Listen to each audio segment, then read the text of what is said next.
Before we start our presentation, please do not forget to mute your micro and also to prepare all your questions in the Q&A, and we will be very happy to discuss all of your comments and questions at the end of this presentation. So before I give the floor to Dr. Omar to present his slides, I would like to introduce him to you for those who are not familiar with the research he is doing. So Dr. Omar Abdihamid, he is a clinical oncologist and cancer researcher based at Garissa Cancer Center in northern Kenya. So he was the 2024 CAMSense Oncology Fellow at Queen's University in Canada and the Cancer Research Fellow at the Center for Cancer Care and Epidemiology in Kingston in Canada. So his work focuses on advancing cancer care research and policy in Africa with emphasis on accessibility, innovation, and culturally informed oncology services. He is also an alumni of the 2023 Africa Cancer Leadership Institute Fellowship by the AORTIC. And Dr. Adi Hamid was just appointed recently as one of the founding editorial board members of the AORTIC Journal for Cancer Research, and he has a lot of publications, more than 30 publications in the field of oncology in peer-reviewed journals. So Dr. Abdi Hamid, take all the time needed to discuss this beautiful topic, and we'll be very happy to meet you again at the end of your presentation for questions. Thank you, Khalid. Thank you for the kind introduction. Please confirm if my slides are visible. Yes, they are. They moving as well? Yeah. Good. Yes. So thank you, Khalid. As been introduced kindly by my colleague Khalid, my name is Omar. I work at the Garissa Regional Cancer Center in Kenya, which is the northern part of Kenya. And today we want to learn from each other, or even talk more about clinical trials and how to appraise them. Not all evidence is the same. There are some evidence that really not need to be even done in terms of research, as you're going to see, and there are some non-negotiables of cancer research where some of the practices we do, they must come from somewhere in terms of high level evidence. So that's what we're going to touch on today. So this is the agenda. So as I've mentioned, cancer treatment does not come out of the blues. There is a rigorous data generation, evidence interpretation, and evidence communication. All that background is what leads to any single drug that you actually see has gone through most of these processes. And it's not only cancer, honestly, it's just all medical drugs, including diabetes drugs, cancer drugs, hypertensive drugs. This is the process. And then as you heard from Khalid, common sense oncology, as much as it sounds very blunt, it's actually a thing. It's actually a working group that try to put sense back into oncology care, which you're going to see why they adopted that name. And I'm affiliated to it. I was one of the fellows that did a cancer fellowship and a research fellowship in terms of common sense. And I'm down the line, I'm going to use one critical example to really critically appraise a trial to make it all make sense together. So I have no any conflict of interest to declare any disclaimer on this talk.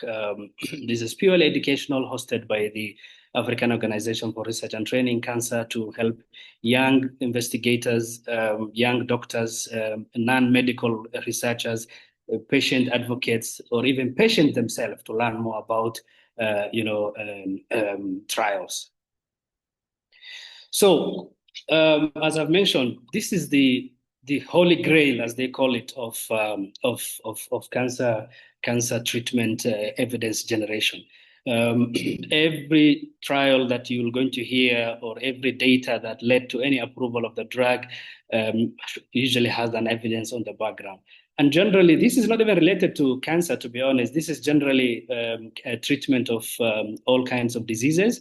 As clinical trials are not only done in cancer field, but it's done also in other non-cancer fields. So up there, you see systematic reviews and meta-analysis. This is the highest level of evidence in terms of pooled data across large number of and patient data. And then there's also randomized clinical trial, which is very important, as I've given an example of the famous breast cancer trial, NSABP. There's a reason why I've added it here. So this is actually one of the trials we're going to use an example later on. And then there's prospective cohort studies that also generate. Usually they follow patient over time prospectively. It's less robust in terms of evidence due to bias because of attrition rate and anything happening across the continuum of that time. But it's usually useful when RCTs are not feasible. So such as, ethical issues, if there's a rare type of cancer, prospective cohort studies can be done. And then there is the case control studies. This one is actually not randomized. Usually what it does is it looks for patients with disease and without and see the risk factor. For example, if someone was smoking their whole life, their lungs out, and then later on you want to find out which one actually developed cancer compared to those who do not have, and you look 30 years back, what were they actually doing in terms of their lifestyle that led to one of these? So as a case and a control. Usually for risk identification, less so for treatment, which is why we don't use case control studies to approve drugs. We use randomized clinical trial to approve drugs. And then there's down the evidence, you see case series, which describe outcomes in very few patients. The evidence here is really low. And then there's expert opinion, which is purely a consensus. It can actually be used by, people who are like thought leaders, key opinion leaders, to give their personal opinion based on their experience. But again, it's not up there in terms of the evidence of drug approval. So this is what I was just talking about in terms of descending order from up. The most important is RCTs, meta-analysis of even those RCTs, which is even more important. And then there's the randomized clinical trial, there's prospective cohort case series, and then the lowest in the evidence is expert opinion or personal opinions or consensus.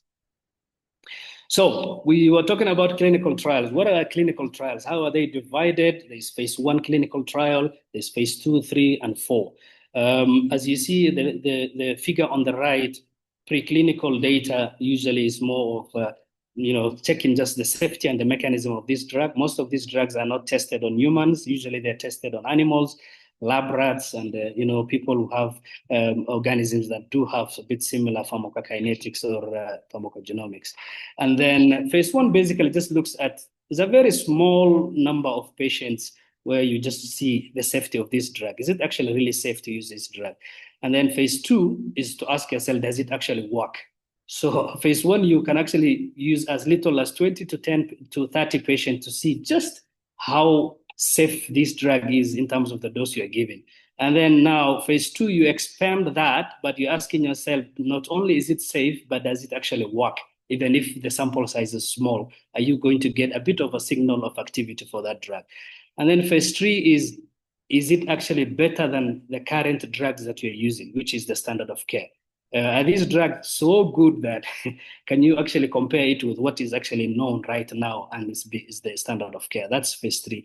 And then phase 4 is usually after, they call it post-marketing or long-term safety. If the drug has been approved, a couple of years later, it has become standard of care. You just want to follow up people and see how well they're doing on the drug. So historical cancer clinical trial, because the topic today is about cancer trials. Historically, I cannot go to all the cancers because they're very different and they're all different. But I thought I will use the two most common cancer in Africa, which is breast cancer and cervical cancer. And the most important or the very historical seminal trial that actually led to standard of care changes today, standard of practice in today's cancer treatment of breast cancer. One of them was the famous NSABP trial. This was a US trial in 1985. What it did was actually compared, and this is phase 3. Remember phase 3, we said you compare two things. So it compared what the current standard of care is to something better if we can find. As you know from history, breast cancer, people used to get their breast chopped off. It was really scary. So doctors and the investigators really wanted to know, do we really need to remove the whole breast, or we just need to remove the lump of the breast, the part of the breast that is actually has the cancer? Because that was never done before. And they also asked in this trial, if we compared only lumpectomy, which is removing the lump, versus removing the whole breast, which is really, very inhumane and sometimes cosmetically very discouraging. And they even added, radiotherapy to those that actually they did not remove the whole thing, just to clear the microscopic remaining part of the lumpectomy. So and they were comparing, are these all the same or is one better than the rest? I remember at that time, the standard of care was upfront mastectomy, which is removal of the whole breast. And then another trial, which was, I will not go into it later on, I'll only talk about breast, but just for purpose of education, was the cervical cancer. Right now, cancer of the cervix is actually highly treatable, one of the highly curable cancers if detected very early. WHO is trying to clear it as one of the cancers that actually can be eliminated.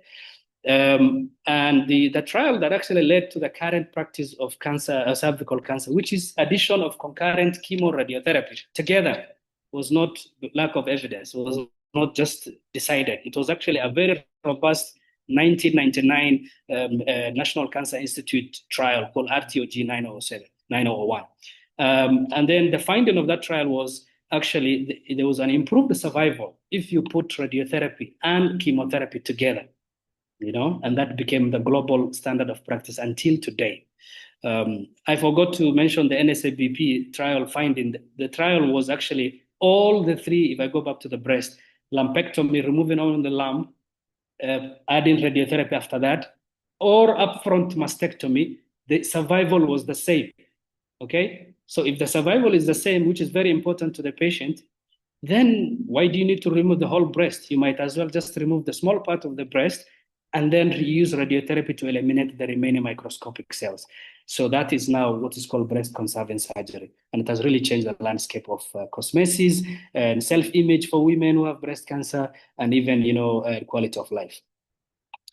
So that was a bit of a background of trials, but we talked about, we're going to use something called principles of common sense oncology to appraise the clinical trials. It is well known that, trials are very robust, but now not most trials actually follow the right way of randomization, the right way of treatment for patient, the right way of crossover, the right way of randomizing patient to standard of care. So Common Sense Oncology was a consortium that actually was born out of a lot of a lot of caring. Oncologists that were actually very, very interested in the care of outcomes of patients, that really matter to patients and their families, and not just randomly, high level of drugs that, lead to a lot of expensive drugs, but do not lead to marginal clinical benefit. So Common Sense Oncology was started by colleagues in Canada, and they had two things, and they really came together. They really wanted to know that cancer actually is very global disease, as we know. Africa is becoming more and more infested with cancer. Most of the cancers in Africa, in the world, will be in Africa by 2030 and 2050. But the bar for approval of some of the drugs actually sometimes was really low. And sometimes they're too expensive or too toxic. And some of them are not even accessible to patients in Africa. So this was the need and the niche behind, the concept behind Common Sense Oncology, to revolutionize these kind of global issues. So this was from a deep sense of caring, a strong belief that patient deserves better, advocating for patient to access such drugs, and not just to criticize really, but to bring solutions to these patients, and as far as the trials are concerned, and to set an example for the next generation of it. This was basically why CSO was launched. And was launched by these ladies and gentlemen in Kingston, Canada, which is Ontario, the province of Ontario. Some of them you might know them. There are a few colleagues from Africa, colleagues from Asia, Europe, and Australia, and the USA. And these people are all world thought leaders in terms of oncology, trials. Some of them were even investigators of famous clinical trials, like Professor Ian Tanek was the guy who did the TAX2 trial for prostate cancer that actually led to the use of docetaxel. And then one of our very own, Professor Nazik Hamad on the far left, is well known to us. She's an icon in Africa and really an advocate for accessibility and care to African patients with cancer. This was one of my time I spent in Canada through this, impressive training that I got, which was 1 year through these mentors, great mentors. My job here was basically to analyze clinical trials for a year, do a whole health service research, how patients get what they get, why they get, how many can afford trials, actually, which trials were really good enough. So my project was basically to analyze more than 50 or 70 trials and see which ones actually conform to the common sense oncology concept. So Common Sense Oncology Manifesto, it's not just a word of mouth. They have actually published their movement and their goals and their vision and mission. And this is the guiding principle to make sure that everybody have an access to quality cancer care as a basic human right. Patients and societal needs should drive cancer research and delivery of care. Shared decision making between the doctor and the patient. Equity in access to these drugs. As we know, most of these life-saving drugs are not accessible to so many of our patients in sub-Saharan Africa. So these were the guiding principles which were published actually in the Lancet Oncology. The pillars of work for CSO is, as a working group and a consortium, is actually to generate evidence, which means clinical trials use robust outcomes, robust methodology and outcomes that matter to patients. So there's actually a whole team that works on evidence generation and analysis of clinical trial, which I was part of. And then there's another team that looked at the critical thinking in oncology. And then there's another team that actually disseminates this information, which is very hard for patients to understand in terms of the trial in a language that they can understand. And that was the evidence communication team.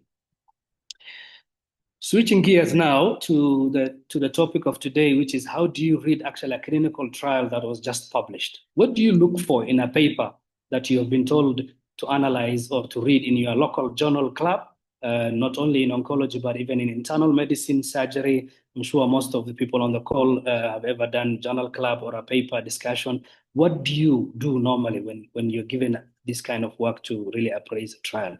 And what do you look out for? That's what I want to touch on. Okay. So this is a bit of a very satirical trial that actually, that you don't need to do trials, to be honest, for everything. This trial actually asks, does parachute actually, save people from dying if they were to jump 30,000 above feet? Of course, it helps. So you don't need to do this kind of trial to actually, you don't need to do a trial for this kind of question. So the clinical question should be answerable question, relevant, sensible, and actually something that actually the patient will benefit from. So this is why we talk about common sense oncology. You don't need to do all kinds of very expensive trials for all kinds of clinical questions. It has to be relevant to patients, especially to those who in need of your care. Now, I'll come back to this schema, but just to go through, these are some of the guiding stars if you ever wanted to appraise critically a trial that was published.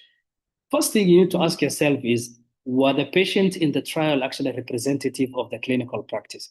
Remember, clinical trials, they take a sample of the population, but they do not sometimes represent the whole world or the whole population outside the clinical trial, what is called internal validity and external validity. So that you need to ask yourself, if a drug was approved by, let's say, to treat hypertension or diabetes, you need to read the paper that actually led to that approval of the drug and see the patient population section and see if those patients actually were representative of what you see daily in your clinic. They, some of them are too wealthy, too healthy, and too wise. That is not what you see in the clinic every day. So some of them can afford the drug, some of them cannot. So representativeness in terms of the clinical cohort is very important. And then if you go down, is the trial designed to detect or rule out a substantial clinical benefit? That's what you need to know, And then how was it randomized? Experimental group, and the control group. What did they get? What was the outcome? That's called a surrogate outcome. Is it overall survival? Is it how well you're going to do on the drug? Is it how long you are living when you are given the drug? Also, very important is health-related quality of life. Was it evaluated? Not many trials actually do that. And then most important of all, the control group. If someone was randomized to arm A to get a drug, and then the arm B was given something else, it is very unethical to give someone a drug that is known to harm the patient and it's not standard of care at the time you're doing the trial. So control arm is very important, and that really affects the overall importance of the outcome of the trial. So, and then a patient in the control group provided with optimal post-regression. So think about this. You randomize a trial to A and B, two arms of people, and it's blinded and you don't know. They don't know what they're getting actually. So drug A is getting to people in arm A, drug B is getting to patients in arm B. And A turns out to be better than B after following these patients for, let's say, 6 months or 1 year. It's very unethical to keep actually not blind in that study and not to give those patients, those drugs that are clearly doing better. I mean, the drugs that the patient are doing better compared to the ones who are not doing. So that's called crossover. And then the most important thing we really like to know overall survival. Whatever you're doing, I know it has its own limitations. People talk about it's very long. You don't have enough time to measure overall survival. You have to follow the patient for a long time. But the main gold standard endpoint of any trial should be either you live better or you live longer. That is overall survival or health quality related of life. Okay, so this is now the guiding principle of all the trials whenever you are analyzing any paper in a journal club. So Common Sense Oncology, we have put together this paper which talked about how to really publish a trial. Okay, so the abstract of the trial for people to really understand should be very explicit in the primary endpoint. The hazard ratios for the or how well these two groups are doing better than each other should be very clear in a language that every one person can understand. Objective summary of grade 3 to 4 toxicity. A lot of trials really downplay the language they use for the toxicity. You keep hearing toxicity was tolerable, nothing out of the ordinary. Some of them will tell you, comprehensive toxicity report in the label package. That should actually appear in the abstract. And you'll be surprised, this does not happen all the time. And this is what actually Common Sense Oncology paper that was published for the design, analysis, and reporting of phase 3 trial as forwarded by the Common Sense Consortium. And you see a statement on impact of quality of life should also be mentioned. Okay, and then the method section of the paper, you need to look the method, has it actually mentioned that these patients were involved in the design and approval of this study? Justification of the control arm, I've talked about this. The primary endpoint should be overall survival. But if it's not, which is very common, then the surrogate endpoint like progression-free survival or disease-free survival should be actually something that is a validated surrogate endpoint. Or if you cannot do overall survival, at least do health-related quality of life assessment for these patients. And then the statistical part should be very strict and unbiased. You need to limit dropout and censoring of these patients because that really affects the final statistical calculation for effect size. And then the interim analysis and early stopping of the drug, if it's harming patients, is very critical and should be mentioned in the method section. So results section of a paper of a trial should really show time to event. You see those, usually you normally see two curves that separate. Those are called Kaplan-Meier curves. Not all journals actually publish the number of patients that were censored, which is really alarming, and this was one of my projects, as I'll show you later. Very few journals actually publish how many patients were at risk and how many were censored. And censoring is such a big and important element of analysis for the benefit of the drug. And then you should also talk about the absolute measure of the benefit between the two drugs. Objective assessment, again, of the toxicity, very important to talk about. And then the discussion section of that paper should really have a summary of the main result, as they normally do, but an assessment of benefit in relation to physical, financial, and time toxicity. Will you believe out of the 50 trials that we analyzed, there was I think one or two that actually talked about the cost of the drug and the time it took for this patient to get the drug. So all these things is actually what common sense talk about. And it's really something out of the ordinary that other people or other consortiums or even the authors themselves who are principal investigators do not add in their paper.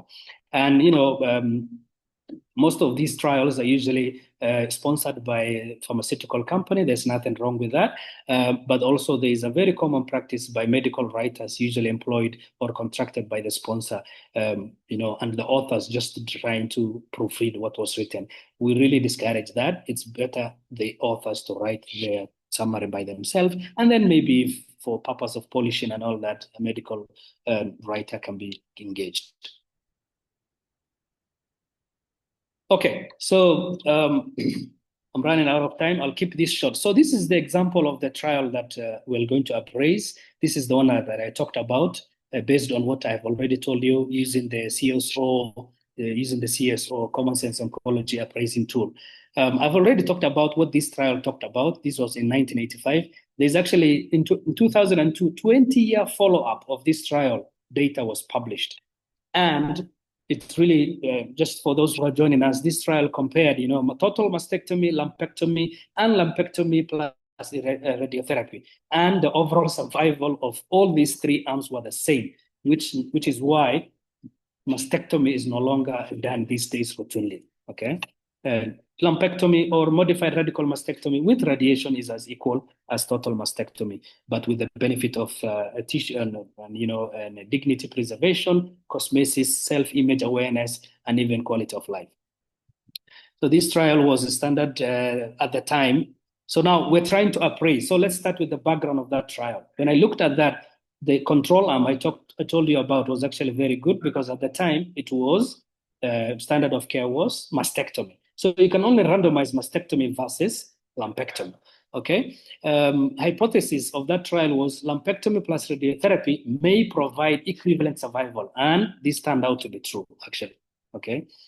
So the study design was this. So you see women of stage 1 and 2 breast cancer were randomized from radical mastectomy or lumpectomy alone or lumpectomy plus radiotherapy. And remember our primary endpoint of preference, I said overall survival, if possible, should always be preferred overall endpoint. And in this trial, it was actually. Key result, there was no significant difference between mastectomy and lumpectomy. Local recurrence was higher in the lumpectomy, but that was negated by the addition of radiotherapy. Okay, so the conclusion of that trial was breast conserving surgery plus radiotherapy was as effective as mastectomy. How did that impact on clinical practice? This is what you need to ask next. This really impacted, it's really led to a major shift from radical mastectomy to and the patient preserved body images and quality of life. So strength of that trial was actually the RCT design was actually a large sample size and a long follow-up, more than 20 years. You've seen the paper that was published, 20 years follow-up. And this was a very clinical relevant outcome because it was looking at local recurrence and de-escalation of very debilitating and disfiguring procedure, which was mastectomy. But the limitation of that study was actually it was conducted in high resource setting. Can really this be generalized to low and middle income countries? And then by that time, this trial, instead of actually doing, it was done in the pre-era of trastuzumab and taxanes and all these drugs. So there's a bit of a question that really maybe if this was actually being given ahead of time, more surgeries would have been even been omitted. So discussion point is really, has this trial really changed surgical oncology globally? I think it did. Will these results differ in setting without access to radiotherapy? This is a very excellent question. Remember, lumpectomy actually alone led to higher recurrence, but that recurrence was offset by addition of radiotherapy, which now leveled up the same outcomes with mastectomy. But in situations where, in many centers in Africa where we do not have access or timely access to radiotherapy, this might be an issue. And then I will understand why some surgeons will really go for mastectomy in such settings. How do you balance recurrence versus quality of life? I think it depends on who you ask. Some women will tell you, I'll rather have my breast than the tumor coming back. Okay, so I think these are really practical questions that can be asked even in our local backyard in LMICs. So I'll come back to this. I don't have to go through it again. So common sense oncology appraisal. This is again just to remind anyone: if you are reviewing a paper, ask the first thing you ask yourself: are these patients represented? And in that reason, this paper, women with stage 1 and 2, these are common clinical groups. So I would say it was well represented. Of course, recruitment were largely from US centers, and very few patients who came from LMICs. And then I talked about the next thing you look at is the control arm. You should always randomize your patient to the standard current care, which will be the standard, which will be your control arm. It should not be an inferior, okay? It should not be an inferior or a placebo. When we know there is a drug, you should not randomize people to placebo. And if that drug especially is the standard current of care. So in this case, the standard of care was at the time was mastectomy, and the only thing it could have been randomized to was lumpectomy and radiotherapy, which seems okay to me. Study endpoint, we love overall survival. So you remember our study actually the overall survival was the endpoint, and they actually looked. They actually did not look at health-related quality of life, but that's okay because if a study actually endpoint is not overall survival, minimum at least, then the other thing you should do, I mean, you can do PFS and DFS and all that, but you should always formally also calculate health-related quality of life, because it's sometimes it's not all about how long you live, but it's how well you live, okay? So in terms of follow-up on bias and censoring, that's the next thing you should look at in a trial. This was a long-term follow-up, 20 years. So I think that really supports durable equivalence in terms of overall survival and lack of bias. Censoring is unlikely to distort the overall survival conclusion. And bias was not really there because this was published in a peer-reviewed journal at the New England Journal of Medicine. So bottom line and teaching points for all this was that breast conserving surgery today plus radiotherapy, survival is the same. And this did not just come out of the blue. It came through a randomized and rigorously tried, tested of methodology of clinical cancer clinical trial. Lumpectomy alone, according to that trial, as we said, has a high recurrence rate, but that has been offset by radiotherapy, which is why anyone who gets lumpectomy usually gets adjuvant radiotherapy. Okay. Okay. So this was some of my work that I did, which was accepted actually as a poster in ASCO. This is my fellowship work. So what I did was I looked at the more than 50 or 70 trials and looked at the adherence of published phase 3 trials to the principles proposed by Common Sense Oncology, which is what I had told you. Do the abstract, do they actually have the things that CSO really wants to be reported? Methodology, have they done all the things that I talked about? Discussion, results, cost, do they talk about quality of life? Do they talk about the cost of drug, accessibility? This is actually what the work, or my fellowship work was on about in terms of Common Sense Oncology Fellowship. And we reviewed major journals like New England Journal, Lancet Oncology, JAMA, Journal of Clinical Oncology. These are really big, heavy hitters and well-known trials that actually most of the drugs that are approved are published in these journals. So this is the one I did. I applied the CSO checklist, or that tool that I talked about, to appraise critically if those CSO recommendations were followed. And this is what we found, among the 50 trials that I actually looked at, if you look at where I shaded, only 36 out of the 50 justified the control arm, which means the control arm probably was not even the standard of care. Okay. And then the other thing is only 18 included quality of life assessment. Can you imagine? And look down there, only 3 out of 50 mentioned the cost of the drug. I mean, the drug might be really improving survival, but how many people can afford? I know in the West where most of these drugs trials are done, usually they have insurance and everything. But I think for global usage and for global, reporting, it's good to mention all those things. All right, so this is my second to last slide. I come back to the same parachute study that I showed you. Like I said, you don't need to do a randomized clinical trial to understand if parachutes save lives from falling. While you're 30,000 feet above. Okay. But imagine Smith and Bell actually did this as a satirical piece and one of the most famous satirical articles in medical literature. It argued that no randomized control trial had ever shown that parachutes prevent death, despite that being a public knowledge, or trauma after free fall. But this was just a pun intended on evidence-based medicine. So the takeaway of this message is that you do not need to do clinical trial or a randomized clinical trial for every question, every research question. Sometimes logic has to make sense and common sense has to make sense in oncology. Okay.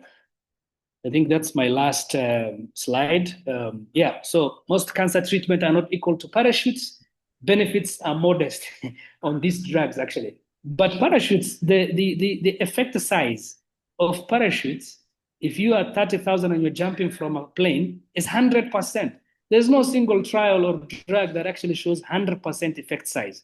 Okay, so some things are obvious like parachutes, but in cancer care, evidence really matters, especially hierarchy of evidence. So therefore, RCTs are really the gold standard in our evidence in treatment of cancer patients. Thank you.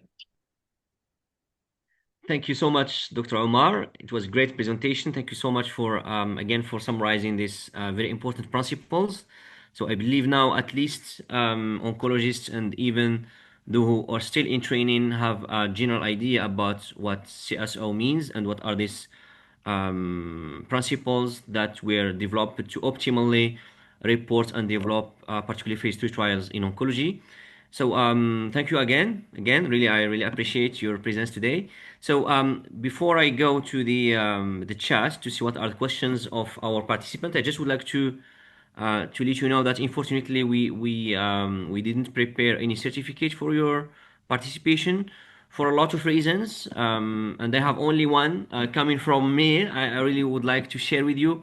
So when I was an undergraduate, I always started to collect certificates when I attend events, webinars, etc. After I graduated, I found my resume with a lot of things, and I needed to delete a lot of things from my CV because it was a lot. So it was always about what I understood that really I kept for long term. So always remember, certificates are not really that important than the content of science we discuss.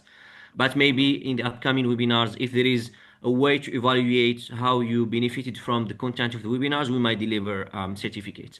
So before I go to my own questions, there are some great questions in the chat. So let me first introduce the first question from Dr. Rafia. She says, any crossover in the NSABP6 mentioned trial? Thank you so much, Dr. Rafia. Yeah, please go ahead, Omar. Yeah, Dr. Rafa, that's a great question. And it's one of the principles I was talking about. If the treatment A was randomized versus B, and over the time, treatment A is clearly showing a benefit for the patient, then it's very unethical to keep those patients who are not benefiting from that drug, which is why they normally unblind their study, then they do crossover. To be honest, this was such an old trial in the 1980s. And the thing is from mastectomy, crossing now to either lumpectomy, crossover, I think, was very minimal. Like he said, it was only 6. But I think after that, since the trial really was very historical, at the point maybe there was one of the limitations was a very low level number of crossover. But I'm glad 20 years later, I mean, today is the standard of practice. So I think historically, definitely we failed in that. People were still getting their breast chopped off, unfortunately. But again, it was, at that time, I think, given the evidence and the resources, and remember, it was pre-taxane era, I think. Chemotherapy were not that much available. So I think one of the things that limited crossover was it was more of just radiotherapy, surgery versus surgery. The whole thing was just radiotherapy versus surgery. There was no picture of chemotherapy as an option. So that really limited, I think, part of the. Okay. So the second part of the question is how the chemotherapy, I think she means hormone therapy, fit in SAB trial in lumpectomy group with HER2 new. I'm not very sure if the composition of the breast cancer subtype were only HER2. I think they were not trying to really differentiate between HER2 or hormonal positive or hormone receptor, and HER2 positive subtype. Um, I think for the lumpectomy, how chemotherapy, I'm guessing she meant chemotherapy Chemotherapy. Okay. in lumpectomy group with Hartunu. No, again, the trial was really in the pre-era of chemotherapy phase, to be honest, but I think it did not really had any subgroup analysis from my understanding. The whole aim of the study was just to compare those three interventions. Are they the same in terms of the outcome? Lumpectomy plus radiotherapy, lumpectomy alone, and mastectomy. I don't think they did any subgroup analysis that I'm aware of, to be honest. But I think chemotherapy probably will have helped. Right now, we do things differently. If someone comes with HER2 positive breast cancer, we don't chop off their breast. We stage them properly. And if they have a lot of lymph nodes or a big tumor, we give them neoadjuvant chemotherapy depending on their molecular subtype. Even if they are HER2 positive, we actually bring the HER2 directed therapy in the frontline setting before the surgery. And most of the surgeons don't even have enough to to resect because the chemo eats everything away, and they tell you, "I have nothing to to do surgery on." Yeah. Okay, thank you so much, Dr. Omar. Is there anyone else who wants to ask a question? Please raise your hands if you want to ask your question orally, or if not, you can put it in the chat. So until then, I have one question. After the CSO movement and this global discussion on good reporting of clinical trials, have you seen any improvements in the current landscape of phase 3 trials? I mean, are industry-sponsored trials doing better than before? Do we see any post-progression therapies offered to patients? Do we see better reporting based on these principles, or there's still a resistance from pharma?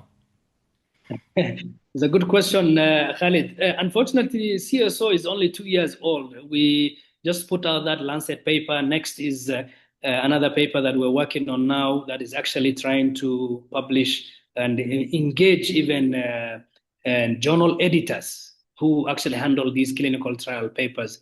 Last year, we invited them to attend our annual CSO meeting. Very few people came. I think it's more about authors and editors than it is pharma. Pharma will just do its work, it will sponsor a trial. And remember, pharma will work with the principal investigator. So I think our target audience for our movement and for our education for the CSO and teams is editors and authors. But resistance still there. I mean, we submitted our paper on this and we got a lot of criticism for actually trying to even talk about this. But again, I think if you do not create even criticism, then you're not doing the right thing. So Yeah. we still, that's why we run webinars. There's the education team. I said there's evidence generation team. There's evidence, and a communication team. And there's a lot of working groups under CSO. So there's the RCT working group that I'm part of. There's the education where we're trying to even incorporate CSO or critical appraisal CSO themes into medical oncology or clinical oncology and curriculum. We're even in touch with ESMO, trying to work with ESMO on that, ASCO, the same thing. So I think it's the resistance is there, but I think the point is not even to really convince pharma, is to convince the investigators, and then by extension, hoping the pharma But will take. I think at least now we are seeing some changes coming from regulatory agencies like the EMA, like the FDA, the latest document published by the FDA, who now is requiring that sponsored trials should collect data for overall survival, even if it's not a primary endpoint. So I think there is good move in this direction. So hopefully this will Yeah. be global. So there is a question again from Dr. Rafia before I go to Dr. Sneha. So she says, could you please share some other recent trials with the above mentioned flows for better understanding? I mean, do you have any examples of those trials Yeah. that need CSO Okay. principles? Yeah, the trials are not, it's not even about CSO. There are so many trials. Dr. Bishal Gayale, one of the founders of CSO, is very good at this when he presents. Um, One of the flaws is like you see sometimes drugs that diseases that have active standard of care. and the control arm is placebo, or a drug that actually has not been approved in has been approved in high income country. Now, when the similar trial is being done in low and middle income country, they use a very old substandard control arm. Okay, like imagine today if someone was to randomize, let's say, breast conserving surgery, versus mastectomy. In this day and era, it won't happen. I mean, but the whole thing, the flaws are like, either they use substandard control arm or placebo. So the first thing you need to look at, if a trial is really making headlines in ASCO, ESMO, don't get too excited. Critique the data, look at the current standard, and look at the benefit, and is it worth the hype? Because sometimes you will see drugs that are so costly in third line, but they're making headlines, and they also get like plenary session, and standing ovation, and you're told, toxicity was tolerable. Nobody even gets into the details of the toxicity. Nobody talks about cost. Nobody talks about health, quality of life. Nobody talks about censoring. Nobody talks about patients dropping out. All that is not talked about. They just show you the heavily pretreated who are doing very well patients. Yeah. Yeah, there is another interesting question from Dr. Sneha, is a surgical oncologist from India. So she says, how do we analyze the effect of crossover and randomized control trials, especially in cancers with overall survival as primary endpoint, and ones which have long natural history like ovarian cancer, carcinoma? That is an excellent question, Dr. Sneha. So one thing you've mentioned is trials that have overall survival as an endpoint. First of all, they will have very few dilution from even crossover, even if it was done. The main problem is when a trial has a progression-free survival and crossover clearly is being shown. I mean, and then there's a signal for patients on the drug doing very well, and then crossover is not done. That is where the problem is. But I think for overall survival, if a patient has overall survival, I mean, if a trial endpoint is overall survival, in a cancer that has a very indolent and a very slow growing tumor like prostate or ovarian, and like you said, especially after surgery, they probably have a longer overall survival. Then you see then there's a bit of statistical analysis that happens, because crossover, unless it's really necessary, people also really like not to do it, especially the statistician who set up the effect size for the trial. A priori at the beginning, they'll always don't want to do it because some of the time the overall effect size is diluted by the crossover. But that is not to say that crossover is not mandated. It's the similar thing Khalid asked me on the post-progression access to the drug, So I think for overall survival, usually crossover doesn't bother me a lot. You can even not do it if you want, because the disease is indolent and the patients are doing well. But in a case where there's disease-free survival was the primary endpoint, or progression-free survival, where you're using CAT scans or CT scans just to see change from the nadir of the size of that tumor, and you see there's clearly a signal of benefit, and you're not doing a crossover, that's where the problem is. Yeah. Very interesting. Thank you so much, Dr. Omar. Another question from Dr. Ino Obong. He says, was geographical location a variable driving adherence to CSO principles in reporting clinical trials? Okay, so was geographical location a variable driving adherence? Oh, okay. No, I think it was not geographical, because there were very few trials that were done in LMIC, unfortunately, and those ones don't even end up in those journals that we selected. The reason why we selected those top leading journals, because they publish most of these practice changing, so to speak, trials. So I think we did not adjust for that. We were basically just looking all trials, around 50 of them for the calendar year of 2023. We did not need to go all the way back 2024 and all that, because the concept is always there. We just wanted to get a snapshot. So there was no any geographical location, representation of the trial or patient population of that trial in terms of the adherence. All we know is none of them talked about cost, or maybe very few of them. Some of them did not talk about financial toxicity. Some of them downplayed the language they use for toxicity reporting, which is others don't even talk about patient involvement in the trial. Others don't talk about, time toxicity, which is a concept which is very important in the access to the drugs and all that. So I don't think geography was one of the things we adjusted or we were looking for. Yeah. Okay, thank you so much. So until we got new questions, I have just one observation. So you know that the interaction of oncologists with pharmaceutical industry is known historically, and it's something you cannot limit because of a lot of reasons, because of sponsors are needed to fund your research and other reasons. So what we observed recently is that instead of promoting novel drugs by this kind of interactions with oncologists, what we saw is that there is now a great interaction between pharma and patient advocacy organizations. So we are seeing a lot of patients who come to the clinic to say, I want that drug exactly, I want that one because someone from pharma or during an event or a seminar of pharma sponsored advocacy event, they try to convince them to take that drug, even if there is no strong evidence of, or even when, in this case, when the trials are flawed and have methodological issues. So, do you think that CSO principles addressed these concerns as well in their in their principles? Yeah, we have patient advocates as one of the members of CSO apparently actually, and they're doing an amazing job. They're one of the working groups, so they're actually even working on papers about role of patient advocates. Is big pharma hijacking them? Have they lost actually their campus? Do they know what they're doing, or is it do they just work with the hype of new drug without looking at the marginal benefit? So we're also trying to write a paper by that working group of CSO for patient advocates and education to write a pamphlet.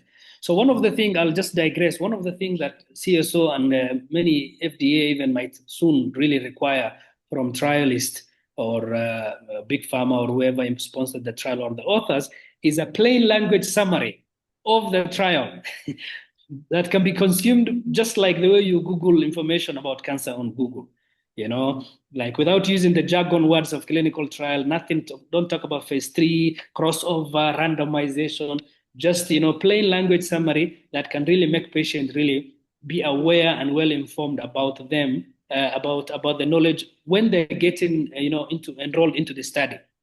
And whenever a study is published, most of the journals soon, I think that's what CSO is proposing. And it was part of the CSO on the results section, plain language summary, which is like a summary of all those things.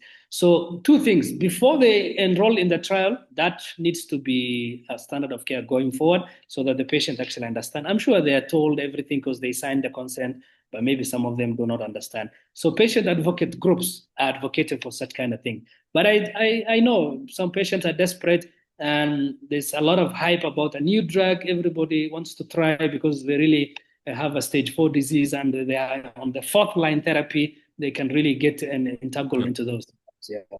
Yeah, I see. So we have a new question from a master student in health science and biotechnology.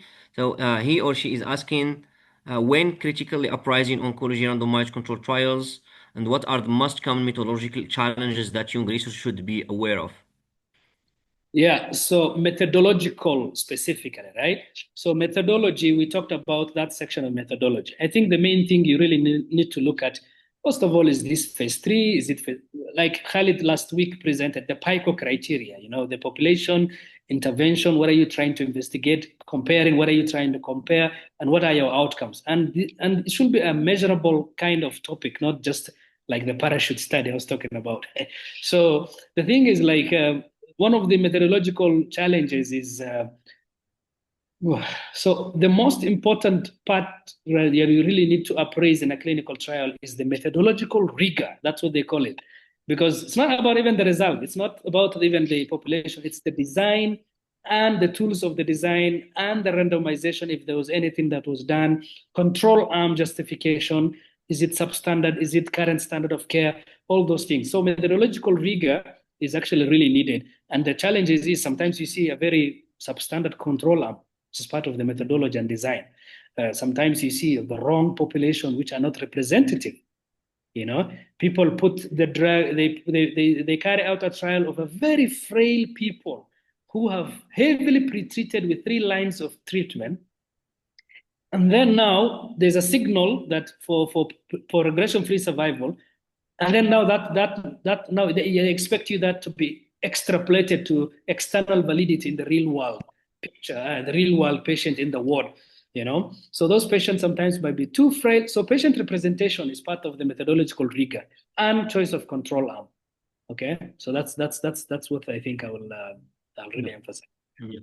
So I might add just that yeah, when we read an article published in a big journal like Lancet or other big journals, so people always say that these are highly impacted journals. We need to trust them without common sense. I mean, it's great science just because it's published in an impact journal. So I can say that it's not the case. Always be careful about what is published in big journals.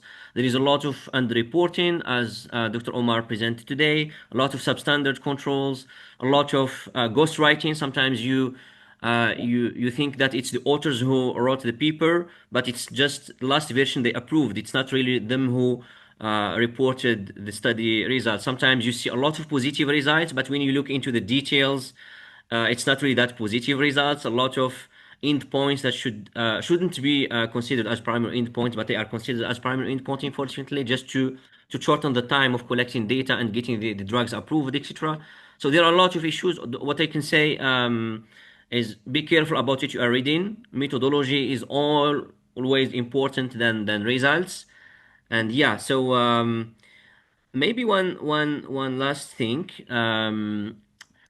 In low-income countries, even here in Morocco, I attended a lot of conferences in oncology, and most of the residents, my colleagues, fellows who attend this conference, they trust really what is presented without having this rigor, just because they were not exposed to research methodology and how to apprise clinical trials in their training during residency or even during their medical training. So, Dr. Omar, based on your vision and CSO experience, what is the best approach to expose our practitioners, residents in training to this kind of common sense use in their daily practice? Yeah, thank you, Khalid. I think step number one is to incorporate clinical trial appraisal, or naturally just a clinical, it doesn't have to be even clinical trial, just critical appraisal of evidence and journal clubs in residency or even undergraduate curriculum. The education working group of CSO is actually working on how to integrate, how to do a global survey and see how many how many oncological societies around the world actually advocate for the inclusion of critical appraisal of clinical trials, GCP training courses, in residency or even during master's program training. I think that is where we need to start from. And then the other thing is just the interest. Unfortunately, not many people have interest in research, and and it's a very people believe it's a very boring thing. So I think investigators maybe are the niche that we can target to educate them. And the CSO has a plan to engage global cancer societies and run webinars like this for people who are interested, both for patient advocates, students, young investigators, and even pharma, because they're part of the stakeholders. Yeah, exactly. Totally agree. So we have a great comment from a colleague, Ikram. So Ikram, she is a Moroccan patient advocate. She is really engaged in patient advocacy in Morocco. She is doing great for patients. So I totally agree with you, Ikram. I think one of the possibilities for oncologists and researchers is maybe to try to make this science that is very difficult to understand for non-specialists to be more simplified so people can understand. I think the NCCN guidelines currently they have a version for patients, so it's more understandable for patients who don't have enough knowledge in methodology, etc. So do you think that in Africa, Dr. Omar, do we have a chance to expose patient advocates to this kind of science so they can better understand this kind of advertisements? Yeah, excuse me. So I think that, to be honest, I think patient advocacy is not even very Morocco. Maybe you guys are ahead of us. In Kenya, I don't think patient advocacy is really very vocal, and I don't think their role is that obvious. And I mean, the advocacy voice is there from clinicians and few patients and few organizations, palliative care organizations, and all that. But an advocacy patient advocate with a specific voice for clinical trial inclusion, for fighting for bringing clinical trial to the country, engaging the regulatory authorities, engaging big pharma for increased representation of patients' population types. I don't think we're still there, and really, that's a very an area with unmet need.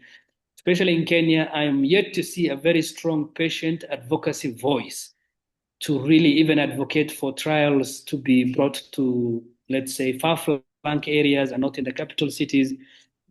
And even the trials that the few patients who are in trials, for example, in East Africa, I mean, they're under the care of the principal investigator and all the regulatory and rules that are supposed to be followed, ethical issues and everything.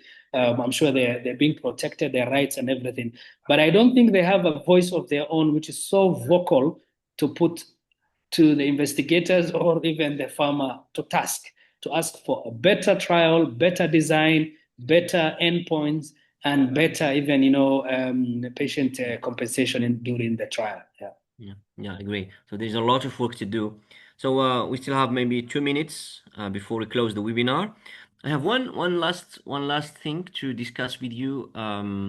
Is about the conflict of interest of oncologists in Africa with industry. We know that a lot of us, a lot of researchers, a lot of oncologists benefit from travel support for international conferences, honoraria even. So do you think that we need to continue receiving this kind of support from pharma in Africa, or should we block that, or is there a way to improve transparency? So at least, as you know, in the US, there is a database in which you can find all the conflict of interest of doctors. But do you think that we have a chance in Africa to develop similar initiatives? Yeah, it's a big problem, to be honest. Well, I will say maybe the problem is not as big as the West, but it's starting to creep up on us, to be honest. More and more. Well, at least they don't give you most of the patients, most of the oncologists or who are compensated. I think they're usually given fee for service kind of thing. Investigators usually fee for service or honoraria for speaking, a CME.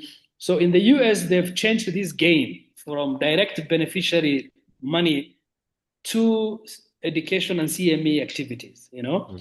So a CME is sponsored by the big pharma, by the pharmaceutical industry, which honestly is fine for educational purposes. But I think we just need to be aware of the conflict of interest because a lot of people do not even know that this is a real thing. For those who have done maybe webinars for CME company for a pharmaceutical company, just purposely for educational, for facilitating to give a talk, maybe that's fine. But when it really creeps into the validity of even the study you're doing and the pushing of the drug without having good data or critically appraising the data itself by yourself as an investigator or as a speaker, not even declaring the conflict of interest, saying it out loud that this actually talk is sponsored by today, and I might get compensation for my travel to this station. Those Yeah. are the few things to normalize the discussion. Everybody is scared about talking about it. But I Yeah. think in Africa, it's not even a thing. People don't even know that it's a thing, to be honest. Exactly.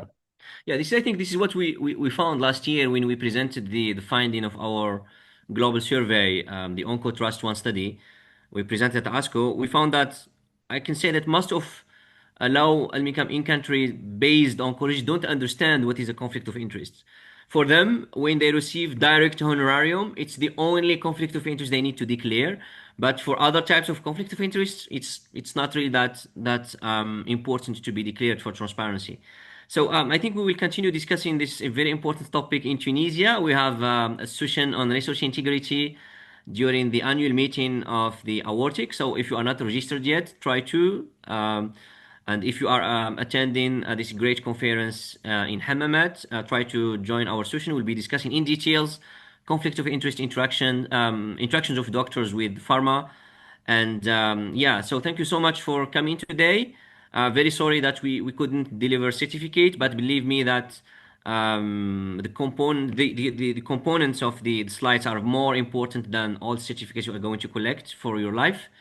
And yeah, thank you so much again. Dr. Omar has shared his email, so if you have any more questions, any ideas for research, you want to interact with him, do not hesitate to contact him.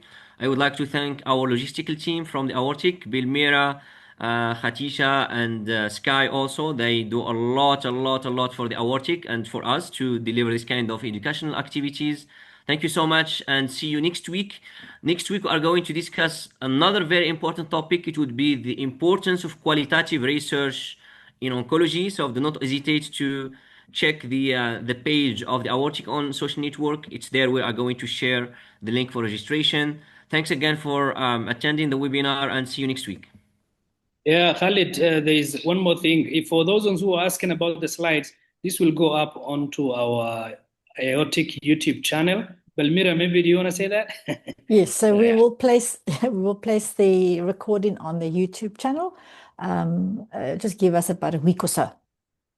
Yeah, yeah. Okay. There are lots of great videos of all what we did before on the Arctic channel on YouTube. So try to follow the channel, and there is great content from a lot of great oncologists and researchers from Africa and beyond. So do not hesitate to benefit from that. And yeah, that was all Sophia from is us. asking, Yeah, sorry, please go ahead. Rafia is asking, can we join CS? Please join, right? Common Sense Oncology, this membership is free. You get a monthly newsletter. There's also fellowship positions like the one I got last year. Just write Common Sense Oncology on Google, and then you'll see, and then put your email to as a newsletter. Yeah, thank you. But before, they need to register to the Aortic as well because we are going to develop a lot of great initiatives in future. So try to join both. CSO is global, Aortic is more for Africa, but science should be shared globally. So I'll see you soon and thanks a lot for coming and enjoying science with us today.